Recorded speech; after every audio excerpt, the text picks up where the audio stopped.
están? Bienvenidos a su espacio Coronalibros Time. Hoy es miércoles de Coetzee y Paul Auster. Vamos a leer unas cartas de este libro precioso que se llama Aquí y Ahora, que es un libro. Si no han visto los otros relatos no relatos, sino las otras lecturas de las cartas de este libro, les platico brevemente. Es un ejercicio que hicieron Coetzee y Paul Auster con motivo de su primer encuentro físico después de muchos años de conocerse como escritores en lo intelectual, pero no físicamente. Un día coincidieron en un festival literario, hicieron muy buena química y Coetzee le propuso a Paul Auster generar esta comunicación epistolar que está condensada en este libro maravilloso y en el que tratan de muchísimos temas: el amor, la amistad, los deportes, la política, la religión, la censura, la literatura y demás. Es un libro, una delicia. Esta carta se la manda John Maxwell Coetzee a Paul Auster y está fechada entre el 14 y el 15 de julio de 2008. Querido Paul, he estado pensando en las amistades, en cómo surgen, en por qué duran algunas tanto tiempo, más tiempo que los compromisos pasionales de los que a veces se considera erróneamente que son tibias imitaciones. Estaba a punto de escribirte una carta sobre todo esto, empezando por la observación de que, teniendo en cuenta lo importantes que son las amistades en la vida social y lo mucho que significan para nosotros, particularmente durante la infancia, resulta sorprendente lo poco que se ha escrito sobre el tema. Pero luego me he preguntado a mí mismo si esto es realmente cierto, de manera que antes de sentarme a escribir he ido a la biblioteca a hacer una comprobación rápida y ¡oh maravilla! No me podría haber equivocado más. En el catálogo de la biblioteca había montones de libros sobre el tema, veintenas, muchos de ellos bastante recientes. Cuando fui un poco más allá y les eché un vistazo a aquellos libros, sin embargo recuperé algo de autoestima. A fin de cuentas yo había tenido razón, o por lo menos la había tenido a medias. La mayor parte de lo que aquellos libros decían de la amistad no tenía demasiado interés. Parece ser que la amistad sigue siendo en cierto modo un enigma. Sabemos que es importante, pero no tenemos nada claro por qué la gente traba amistad y la conserva. ¿Qué quiero decir cuando digo que lo escrito presenta poco interés? Compara la amistad con el amor. Sobre el amor se pueden decir cientos de cosas interesantes. Por ejemplo, los hombres se enamoran de mujeres que les recuerdan a su madre, o mejor dicho, que al mismo tiempo les recuerdan y no les recuerdan a su madre, que al mismo tiempo son y no son su madre. ¿Es cierto? Puede que sí, puede que no. Interesante, ciertamente. Ahora miremos la amistad. ¿A quiénes eligen los hombres como amigos? A otros hombres más o menos de la misma edad, con intereses parecidos. Por ejemplo, los libros. ¿Es cierto? Tal vez. ¿Interesante? Para nada. Déjame que te haga una lista de las pocas observaciones sobre la amistad que recogí durante mis visitas a la biblioteca y que me parecieron realmente interesantes. 1.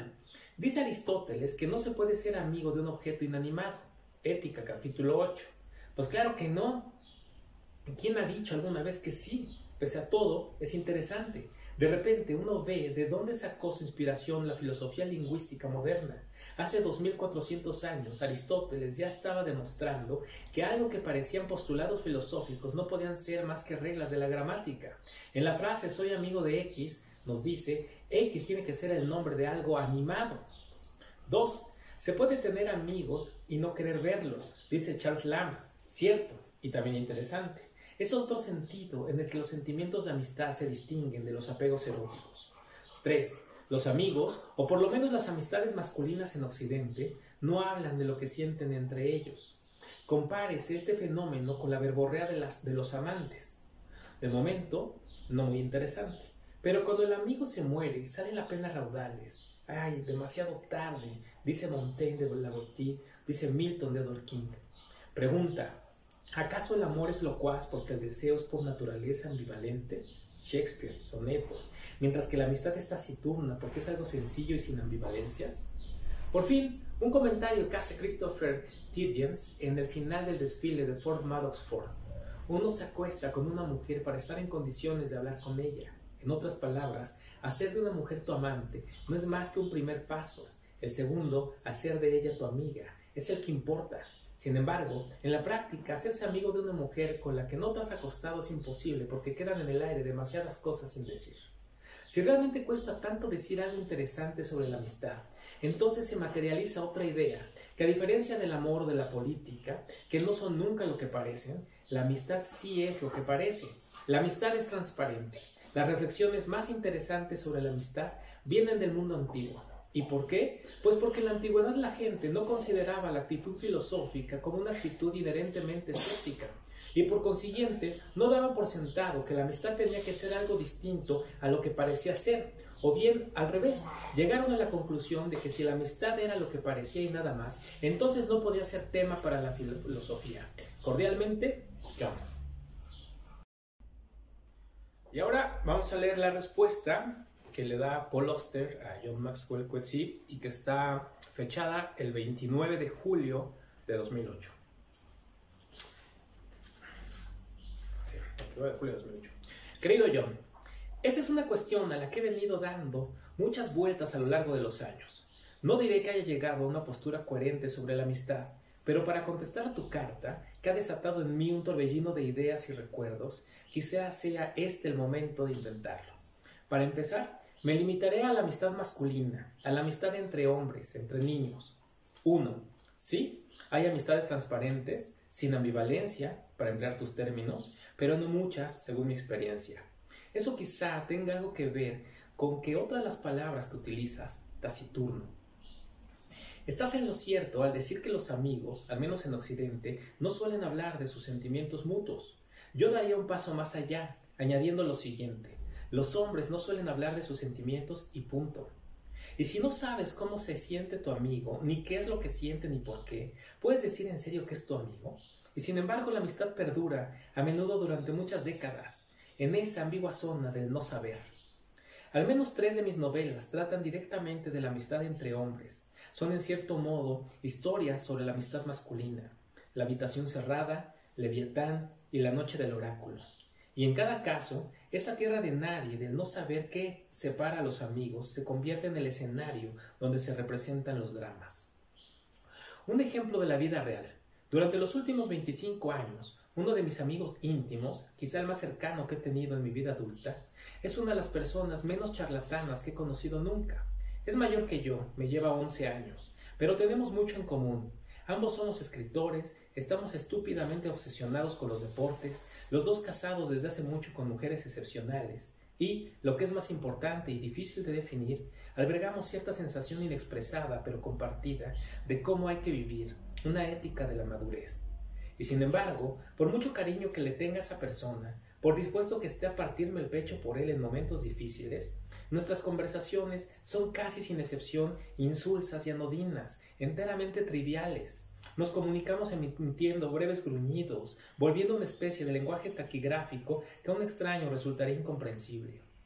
En cuanto a nuestro trabajo, la fuerza motriz de nuestras respectivas vidas, rara vez lo mencionamos. Para demostrar lo reservado que es este hombre, ahí va una pequeña anécdota. Hace unos años estaban a punto de aparecer las galeradas de una nueva novela suya. Le dije que tenía muchas ganas de leerlas. Unas veces nos enviamos los manuscritos acabados y otras esperamos a las pruebas de imprenta. Y me contestó que muy pronto recibiría un ejemplar. Las galeradas llegaron por correo a la semana siguiente. Abrí el paquete, hojeé el libro y descubrí que me lo había dedicado a mí. Me emocioné desde luego y profundamente además. Pero el caso es que mi amigo nunca me había dicho una palabra de ello, ni la más mínima insinuación, ni el más leve guiño premonitorio, nada. ¿Qué es lo que intento decir? Que conozco a ese hombre y no lo conozco, que es mi amigo más querido, a pesar de ese no saber. Si mañana va y atraca un banco, me quedaría horrorizado. Por otro lado, si me enterase de que engaña a su mujer, de que tiene una joven amante guardadita por ahí en un apartamento, me llevaría una decepción, pero no me horrorizaría. Todo es posible, y los hombres ocultan secretos, incluso a sus íntimos amigos. En el caso de la infidelidad conyugal de mi amigo, me sentiría decepcionado porque habría defraudado a su mujer, alguien a quien tengo mucho cariño, pero también dolido porque no habría confiado en mí, lo que significaría que su amistad no es tan íntima como yo pensaba. Una súbita y luminosa idea. Las mejores amistades, las más duraderas, se basan en la admiración. Ese es el sentimiento fundamental que relaciona a dos personas durante un prolongado periodo de tiempo. Se admira a alguien por lo que hace, por lo que es, por cómo se las arregla para andar por el mundo. Esa admiración lo ennoblece, lo realza ante tus ojos, lo eleva a una posición que, a tu juicio, es superior a la tuya.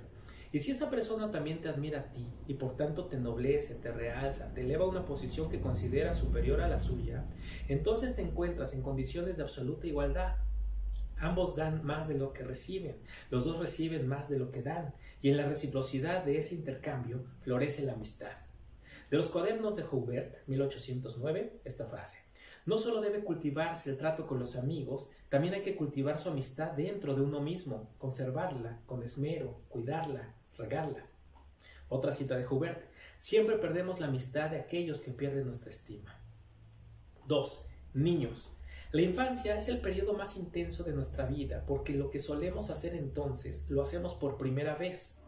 Poco tengo que aportar a estos algún recuerdo, pero ese recuerdo parece poner de relieve el infinito valor que atribuimos a la amistad cuando somos jóvenes e incluso muy jóvenes.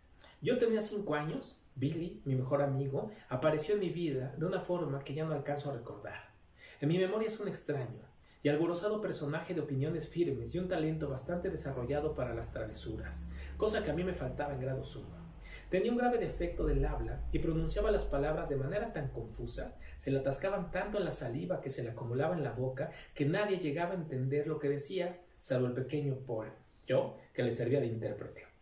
Gran parte del tiempo que pasábamos juntos lo dedicábamos a deambular por nuestro barrio residencial de Nueva Jersey en busca de animalitos muertos, pájaros sobre todo, pero también alguna rana o ardilla lisiada, para enterrarlos en el jardín que bordeaba mi casa. Ritos solemnes, cruces de madera hechas a mano, prohibido reírse. Billy aborrecía a las chicas, se negaba a rellenar las páginas de los cuadernos para colorear que mostraban representaciones de figuras femeninas, y como su color favorito era el verde, estaba convencido de que la sangre que corría por las venas de su oso de peluche era verde. Entonces, cuando teníamos 6 años y medio o 7, se mudó con su familia a otra ciudad, congoja, seguida de semanas, si no meses, de añoranza de mi amigo ausente. Por fin, mi madre cedió y me dio permiso para hacer la costosa llamada de teléfono a la nueva casa de Billy. El contenido de nuestra conversación se me ha borrado de la memoria, pero recuerdo mis sentimientos tan vívidamente como me acuerdo de lo que he tomado para desayunar esta mañana. Eran los mismos que más adelante tendría de adolescente al hablar por teléfono con la chica de quien me había enamorado. En tu carta haces una distinción entre amistad y amor. Cuando somos pequeños, antes de que se inicie nuestra vida erótica, no hay diferencia. La amistad y el amor son una misma cosa. La amistad y el amor no son la misma cosa. 3. Hombres y mujeres. Diferencia entre matrimonio y amistad. Una última cita de Howard, 1801. Solo debes elegir por esposa a la mujer que escogerías como amigo si fuera hombre. Una formulación bastante absurda, supongo. ¿Cómo puede una mujer ser un hombre?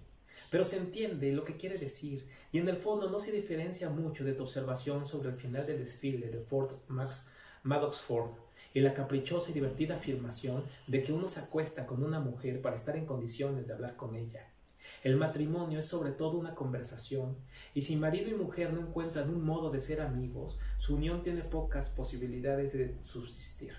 La amistad es un componente del matrimonio, pero el matrimonio es una discusión que no deja de evolucionar, una eterna obra inacabada, una continua exigencia de llegar al fondo de sí mismo y reinventarse en relación con el otro, mientras que la amistad pura y simple, es decir, la amistad fuera del matrimonio, tiende a ser más estática, más cortés, más superficial. Ansiamos la amistad porque somos seres sociales, nacidos de otros seres y destinados a vivir entre otros seres hasta el día de nuestra muerte. Pero cuando se piensa en las peleas que a veces estallan, incluso en el mejor de los matrimonios, los apasionados desacuerdos, los exaltados insultos, los portazos y los platos rotos, se comprende enseguida que tal comportamiento sería intolerable dentro de los decorosos ámbitos de la amistad. La amistad significa buenas maneras, amabilidad, constancia en el afecto. Los amigos que se gritan rara vez continúan siéndolo. Los maridos y mujeres que se gritan suelen seguir casados, y a veces felizmente casados. ¿Pueden ser amigos hombres y mujeres? Creo que sí, con tal de que no exista atracción física en ninguna de las partes. Una vez que la sexualidad entra en escena, se acabó lo que se daba. 4. Continuará. Pero también es preciso tratar otros aspectos de la amistad. A. Amistades que decaen y mueren. B. Amistad entre personas que no comparten necesariamente intereses comunes, amigos del trabajo, del colegio, de la guerra. C, círculos concéntricos de la amistad, el núcleo de íntimos, los menos íntimos pero bastante afines, los que viven lejos, los conocidos simpáticos y así sucesivamente. D, todos los demás puntos de tu carta que no se han tocado. Con calurosos recuerdos desde la tórrida Nueva York, Paul. Preciosas estas cartas, me encantan. Ojalá que a ustedes también les gusten.